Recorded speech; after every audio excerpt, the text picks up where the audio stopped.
guys and welcome back to the Diabesties channel. Jazz over here and आज का video हम बहुत एक इंटरेस्टिंग टॉपिक डिस्कस करने वाले हैं. You know, a lot of people who wear sensors, you know, that is a CGM like Libre or Dexcom or Medtronic Guardian Connect, कभी कभी नोटिस करते हैं कि उनके CGM के रीडिंग्स और उनके ग्लूकोज मीटर के फिंगर स्टिक रीडिंग्स में फ़र्क आता है. And this is true.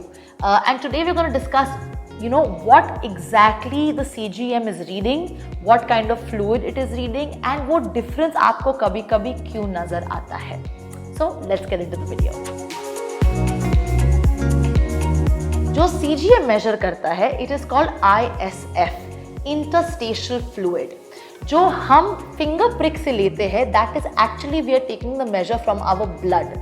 जो हमारा CGM का जो सेंसर है वो हमारे ब्लड स्ट्रीम में नहीं जाता है, वो एक्चुअली जो ब्लड के अराउंड फ्लूइड होता है, it's called the interstitial fluid, वो मेजर करता है. जब हम कुछ खाते हैं और वो ग्लूकोज में कन्वर्ट होता है, that first goes into the blood stream.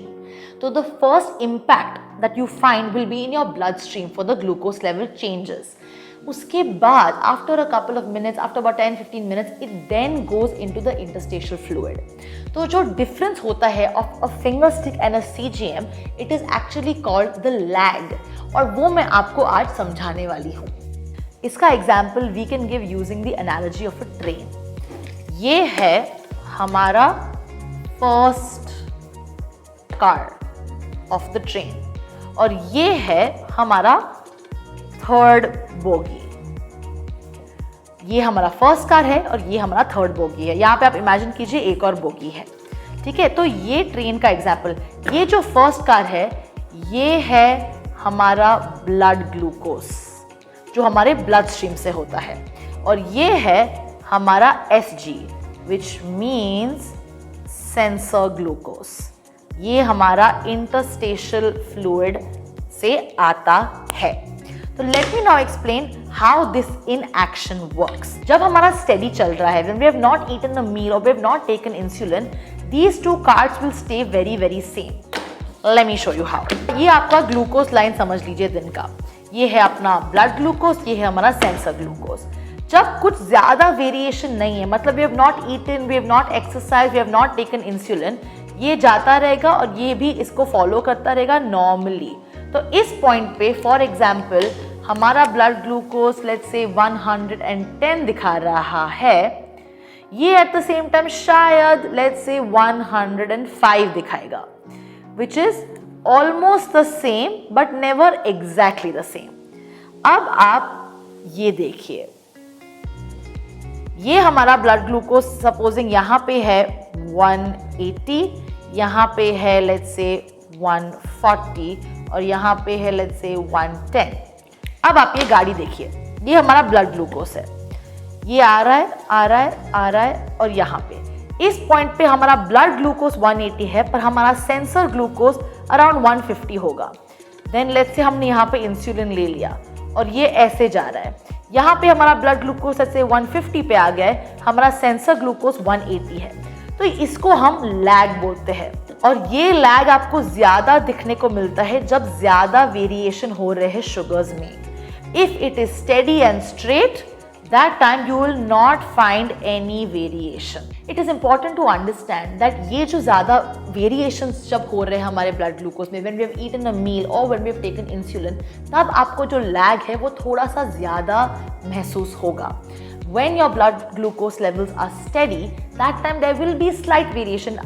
Very rarely ऐसा होगा कि आपका sensor का glucose level and आपका finger stick का glucose level exactly same हो. And we can try that out right now and show you.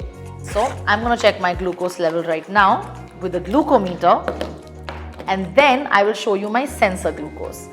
There will be a slight lag, but that's okay because I'll tell you why.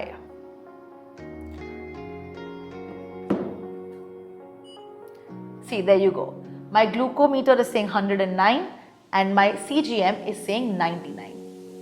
आपको दिख रहा है कि यहाँ पे 9-10 points का लैग है, But what is more important is the CGM is not only telling you your glucose value, it is also showing you the trend, and that is what's important.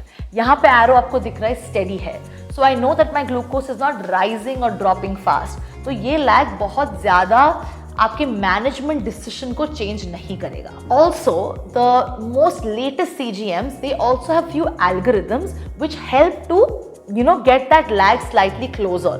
तो अगर 40 का फर्क होता है लैग में, with that algorithm usage it makes it to maybe a 19, 20, 10 का variation.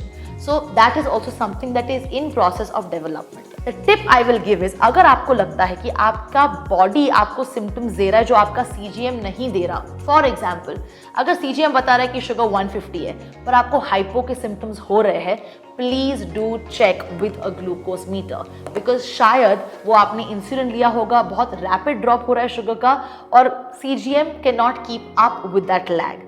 So it's always advisable कि 70 के नीचे and 200 के ऊपर when it's on your CGM you also check your values with a finger stick, especially अगर आपका body कुछ कह रहा है जो CGM नहीं कह रहा है. Keep that in mind. And the last tip I will give is, जैसे मैंने कहा कि CGM interstitial fluid से आपके values लेता है, so make sure that you're constantly hydrated. The more you hydrate, the better results you will get on your CGM. So I hope you have understood something from this video. I hope you have learned something new from this video, especially जब आपको लगता है कि वो lag क्यों आता है. Hopefully this video has explained you the reasons of that. Always remember, trust your body, trust your symptoms, and the most trusted will always be the glucometer. But when you are using your CGM, trust the arrows and the trends that it is telling you. आपको एक whole picture मिलेगा when you understand more about the technicalities of the CGM glucose meter and your body. So we'll see you again in the next video. Stay happy, stay healthy, check your sugars regularly, and as always, be type 1 of a kind.